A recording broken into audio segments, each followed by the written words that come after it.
Assalamualaikum warahmatullahi wabarakatuh. Shalom, Om Swastiastu. Izinkan saya memperkenalkan diri. Nama saya Kezia Mayanggrasanti. Saya merupakan salah satu mahasiswi pendidikan biologi Universitas Lampung. Pada kesempatan pembuatan video ini, saya akan menjelaskan hasil resum saya mengenai manajemen administrasi laboratorium dalam pembelajaran biologi. Nah, teman-teman, sebelum masuk ke pembahasan, saya ingin bertanya, kira-kira pernah nggak sih teman-teman waktu mau praktikum, terus atau saat praktikum, alat atau bahan yang ingin digunakan pada kegiatan praktikum tersebut tidak ada atau bahkan alatnya rusak? Atau pernah nggak teman-teman saat ingin praktikum nih, waktu mau masuk ke labnya, ternyata ada kelas lain juga yang ingin masuk dan terjadi jadwal yang bentrok. Nah, mengenai pertanyaan-pertanyaan tadi, itu akan saya jelaskan dalam video kali ini tentang bagaimana manajemen administrasi di dalam laboratorium pembelajaran biologi. Simak videonya ya. Nah, teman-teman, pembahasan mengenai pertanyaan tadi itu sangat penting ya, karena yang kita semua tahu adalah laboratorium itu bukan hanya tempat untuk praktikum, namun juga menjadi tempat kita belajar secara langsung, bukan hanya teori. Dan di dalam laboratorium juga itu terjadi kegiatan eksperimen dan juga penelitian. Nah, melalui penjelasan kali ini, kita akan mengetahui seberapa pentingnya tentang manajemen pengelolaan laboratorium tersebut, pengelolaan tentang alat, bahan, dan juga jadwal atau dokumentasi. Nah, selanjutnya, pada bab yang pertama ini, kita akan membahas pentingnya administrasi laboratorium dalam pembelajaran biologi. Seperti yang kita tahu bahwa laboratorium itu bukan hanya tempat terjadinya praktikum saja, namun ada beberapa kegiatan lainnya seperti kegiatan ilmiah yang terjadi di dalam laboratorium, seperti melakukan pengamatan, melakukan eksperimen, mengumpulkan data, dan menarik kesimpulan. Dengan kata lain, di dalam laboratorium itu kita dapat mempelajari materi itu secara langsung, tidak hanya teori saja. Tapi teman-teman, semua itu tidak akan berjalan dengan baik bila manajemen administrasinya tidak berjalan dengan baik. Misal seperti yang sudah saya sebutkan tadi, kekurangan bahan atau ada alat yang rusak, terus jadwal yang bentrok. Nah, itu kan menunjukkan manajemen yang kurang baik. Nah, kenapa kita harus mempelajari manajemen ini, manajemen laboratorium itu agar kita bisa mengetahui dan juga dapat tahu bagaimana cara mengatur semua kegiatan yang ada di dalam laboratorium. Nah, tadi kan sudah saya sebutkan nih tentang coba teman-teman bayangkan jika di dalam laboratorium itu tidak ada manajemen administrasinya, apa yang akan terjadi? Nah, kemungkinan besar yang akan terjadi itu pastinya hal-hal yang telah disebutkan tadi akan mengalami masalah. Nah, kayak alat yang bisa hilang, terus bahan yang salah digunakan, nah, terus jadwal yang bentrok, bahkan bisa terjadi kecelakaan. Nah, membahas tentang keselamatan kerja ini menjadi hal yang sangat penting di dalam laboratorium. Hal ini dikarenakan di dalam laboratorium itu kan terdapat bahan kimia ya. Yang kita tahu bahan kimia itu ada prosedur pemakaiannya, ada peraturannya, dan harus ditaati. Jika tidak, akan memiliki resiko yang tinggi dan itu mengancam keselamatan. Karena itu penting sekali kita mengetahui dan juga tahu peraturan di dalam laboratorium dan bagaimana mengelolanya. Nah, oleh karena itu, setiap kegiatan itu harus memiliki prosedur itu tadi, prosedur keselamatan. Nah, selain itu teman-teman, perkembangan teknologi itu juga mempengaruhi pengelolaan laboratorium. Nah, sekarang itu kan banyak laboratorium yang menggunakan sistem digital untuk mengatur inventaris dan juga jadwal. Nah, kalau menurut teman-teman nih, apa keuntungan kita tuh menggunakan sistem digital dibanding dengan manual? Nah, tentu saja kalau kita menggunakan digital itu akan lebih efisien, lebih cepat, lebih akurat, dan mengurangi kesalahan manusia. Jadi, lebih efektif jika menggunakan digital itu tadi.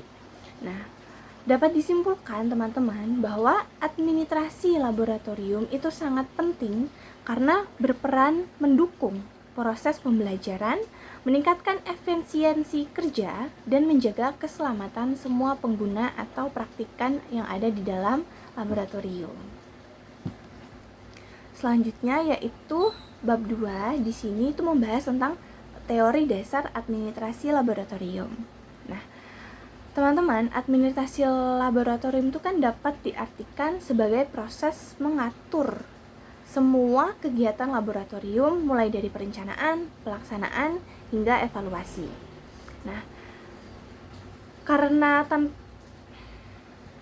kenapa kita perlu perencanaan terlebih dahulu di dalam laboratorium? Itu karena tanpa perencanaan kita tuh tidak tahu apa yang dibutuhkan dan bagaimana cara menjalankannya. Nah, di dalam administrasi laboratorium ini ada beberapa aspek penting, yaitu yang pertama itu adalah pengelolaan sumber daya. Nah, sumber daya di sini yang dimaksud itu meliputi alat, bahan, hingga tenaga kerja. Selanjutnya, semua sumber daya ini harus digunakan secara efisien. Artinya, tidak boleh ada pemborosan, tetapi juga tidak boleh adanya kekurangan. Jadi tidak boleh boros dan tidak boleh ada kekurangan. Nah, kedua, pengelolaan waktu dan juga kegiatan. Misalnya nih, seperti tadi yang sudah saya sebutkan dalam penyusunan jadwal. Nah, kalau ada administrasinya, ada manajemennya, maka dapat mengatur jadwal tersebut, tidak akan bentrok. Seperti itu. Nah, ketiga itu adalah keselamatan kerja. Nah, jadi semua pengguna di dalam laboratorium itu harus mematuhi aturan keselamatan. Nah, kalau tidak, seperti yang saya sebutkan tadi, misal contohnya bahan kimia, itu kan memiliki prosedur dan peraturan dalam penggunaannya. Jadi, kalau kita tidak mematuhi, maka ada resikonya. Karena itulah poin ketiga ini adalah keselamatan kerja. Nah, selain itu, ada prinsip penting dalam administrasi, yaitu keteraturan, keterbukaan, dan akuntabilitas. Nah, yang pertama, keteraturan itu berarti seluruh atau semua kegiatan itu harus tersusun secara rapi. Lalu, yang kedua itu keterbukaan. Nah, keterbukaan ini artinya semua informasi itu harus jelas dan transparan, jadi kita tahu begitu. Dan yang ketiga itu ada akuntabilitas, yang berarti semua kegiatan itu harus dapat dipertanggungjawabkan. Nah, teman-teman, timbul pertanyaan nih, apa yang akan terjadi jika tidak ada akuntabilitas di dalam laboratorium itu? Kemungkinan besar yang akan terjadi adalah kita sulit mengetahui siapa yang bertanggung jawab jika terjadi kesalahan atau kesalahan, benar. Terjadi kesalahan. Nah, kesalahan dalam apa? Jadi dalam pengambilan keputusan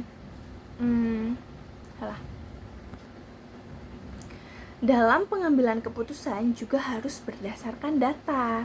Nah, misalnya nih kayak kita membeli alat. Nah, itu tuh kita harus melihat kebutuhan praktikum, bukan hanya keinginan saja. Jadi alatnya yang dibutuhkan saat praktikum itulah yang kita beli, dan juga tidak hanya alat, bahan-bahan juga seperti itu. Nah, jadi administrasi yang baik itu akan membantu kita atau membantu pengelolaan laboratorium itu berjalan dengan lebih terstruktur, efisien, dan juga tentunya lebih aman. Nah, pada bab selanjutnya, yaitu bab yang ketiga, itu membahas tentang inventarisasi. Nah, inventarisasi sendiri merupakan proses pencatatan semua alat, bahan, serta fasilitas yang ada di laboratorium atau sarana prasarana. Nah, teman-teman, bagaimana ya kita bisa mengetahui jumlah alat jika tidak ada pencatatan? Tentunya akan kesulitan. Nah, hal ini jika tidak ada pencatatan tadi itu akan menyebabkan banyak masalah. Karena itu, pencatatan inventaris ini sangat penting. Nah, pencatatan ini tuh bisa dilakukan secara manual maupun menggunakan sistem komputer, sistem digital. Nah, kalau tadi kita sudah bahas lebih efektif mana, manual atau digital, menurut saya pribadi itu lebih efektif menggunakan digital, menggunakan komputer, karena lebih cepat dan juga lebih akurat. Selain itu, ada sistem perkodean alat. Jadi setiap alat itu memiliki kode. Nah, itu untuk apa? Itu agar kita tuh mudah ketika kita mencari alat itu kita tuh mudah menemukan, atau biasa kita sebut label ya. Kita mudah menemukan, alat itu mudah dikenali begitu. Nah, kemudian dilakukan pendataan kondisi fasilitas. Misalnya nih, fasilitas yang ada di laboratorium itu kayak meja, kursi, alat, itu harus dicek secara berkala. Jadi tidak bisa kayak lama nggak dicek gitu kan. Kalau alat lama tidak dicek kan kita tidak tahu kondisi alat tersebut kan, masih bisa digunakan atau tidak. Karena itu pentingnya setiap alat itu melakukan pendataan kondisi atau dicek fasilitasnya secara berkala.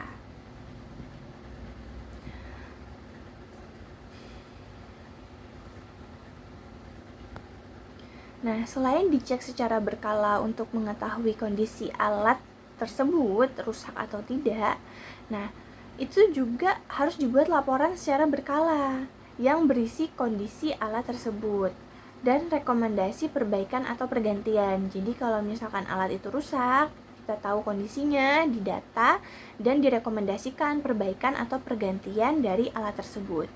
Nah, pemantauan selanjutnya yaitu pemantauan rutin. Pemantauan rutin ini juga sangat penting. Misalnya dilakukan setiap seminggu sekali atau sebulan sekali. Nah, teman-teman, dengan adanya inventarisasi yang baik, kita itu bisa menghindari kehilangan alat, terus mengetahui kondisi alat tersebut sebelum digunakan, dan merencanakan pengadaan dengan lebih baik.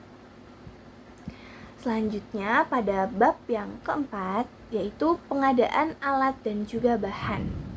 Nah, teman-teman, pengadaan ini tidak bisa dilakukan secara sembarangan, tetapi harus ada perencanaan yang matang terlebih dahulu. Nah, apa yang terjadi nih jika kita membeli alat tanpa perencanaan? Tanpa perencanaan nih, bisa jadi alat tersebut itu tidak digunakan atau malah kurang sesuai dengan kebutuhan. Pentingnya perencanaan itu kan supaya kita mengetahui nih, kita butuh alat apa, terus alat apa aja yang rusak dan butuh pergantian. Nah, kalau misalkan kita tidak melakukan melakukan perencanaan tersebut, maka bisa terjadi alatnya itu ya tidak digunakan atau malah kurang sesuai dengan kebutuhan yang kita butuhkan di dalam laboratorium tersebut. Nah, jadi tahap pertama yaitu adalah perencanaan, yaitu menentukan kebutuhan dasar praktikum. Kebutuhan berdasarkan praktikum. Nah,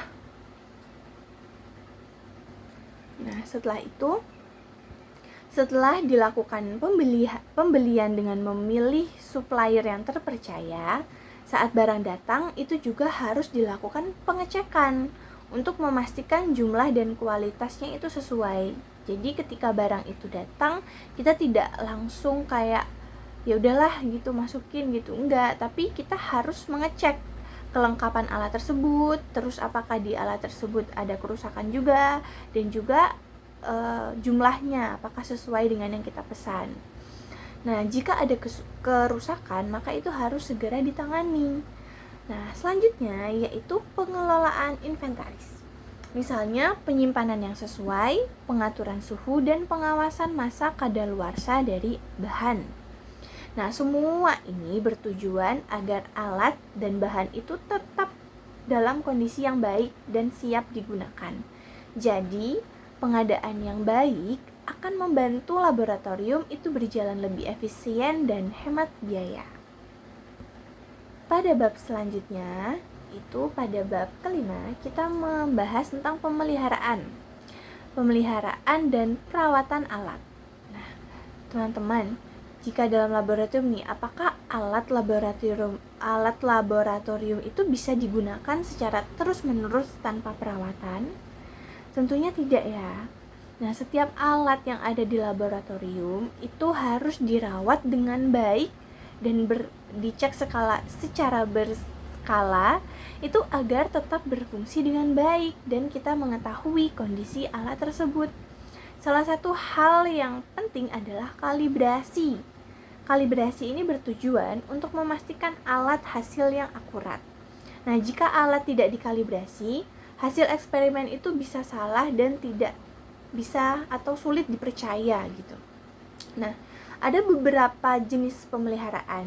Yang pertama itu preventif, yang kedua korektif, dan yang ketiga prediktif. Nah, yang pertama pemeliharaan preventif. Dilakukan ini untuk mencegah kerusakan alat dan bahan. Lalu yang kedua yaitu pemeliharaan korektif. Pemeliharaan ini dilakukan setelah terjadinya kerusakan. Kalau pemeliharaan preventif tadi kan dilakukan untuk mencegah, maka pemeliharaan korektif ini dilakukan setelah terjadinya kerusakan alat tersebut.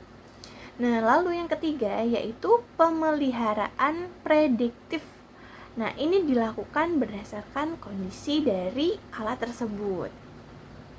Selain itu, harus dibuat juga jadwal pemeliharaan itu secara rutin seperti yang sudah dijelaskan tadi.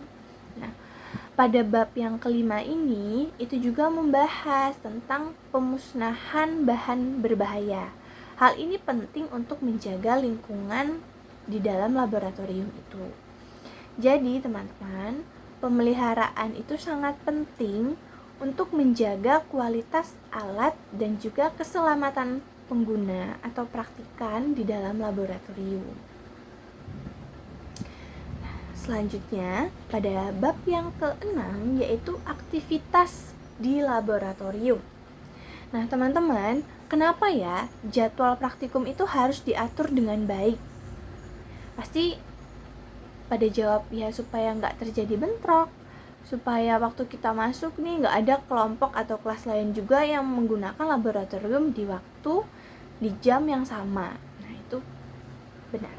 Jadi, kenapa jadwal praktikum itu harus diatur? Ya, supaya tidak terjadi bentrok dan mengganggu kegiatan pembelajaran itu tadi. Nah, penjadwalan ini tuh harus mempertimbangkan alat, ruang, dan jumlah mahasiswa atau siswa yang akan melakukan praktikum.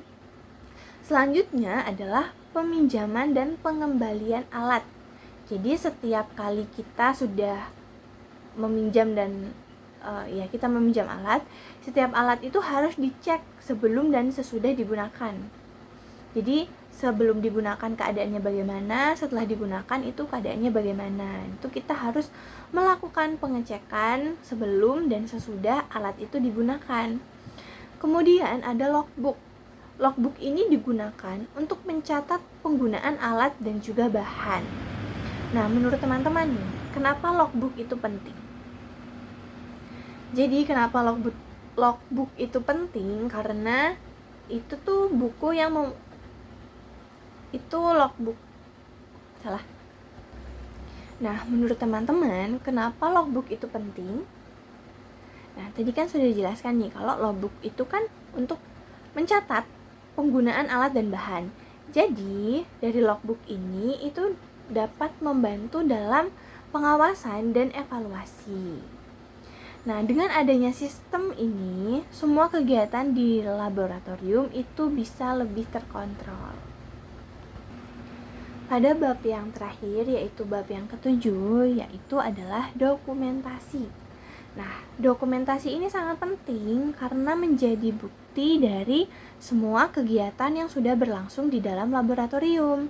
Jadi, setiap kegiatan, praktikum, eksperimen, dan penelitian, pokoknya semua kegiatan yang dilakukan di dalam laboratorium itu harus didokumentasikan. Nah, teman-teman, apa yang akan terjadi jika tidak ada dokumentasi itu? Jadi, kalau tidak ada dokumentasi, maka kita tidak memiliki bukti dan akan sulit melakukan evaluasi.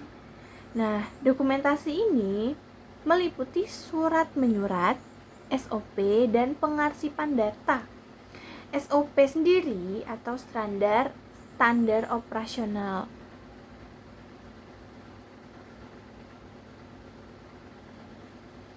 Nah, SOP sendiri atau standar operasional prosedur ini berfungsi sebagai panduan agar semua atau seluruh kegiatan itu berjalan dengan benar.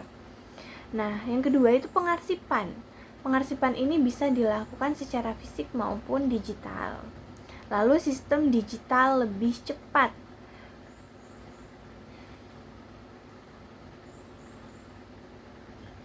Sistem digital ini lebih cepat tetapi harus menjaga keamanan data. Dan jadi dokumentasi itu sangat penting untuk membantu administrasi di dalam laboratorium. Nah, teman-teman, sebagai penutup dari penjelasan saya tadi, kita jadi mengetahui bahwa manajemen administrasi di dalam laboratorium itu memiliki peran yang sangat penting. Karena dengan adanya manajemen administrasi yang baik, tentunya segala kegiatan yang dilakukan di laboratorium itu akan menjadi lebih efisien, lebih aman, dan lebih mendukung dalam kegiatan pembelajaran. Demikianlah penjelasan dari saya. Mohon maaf apabila ada kurang dan kesalahan kata. Saya akhiri. Wassalamualaikum warahmatullahi wabarakatuh. Terima kasih.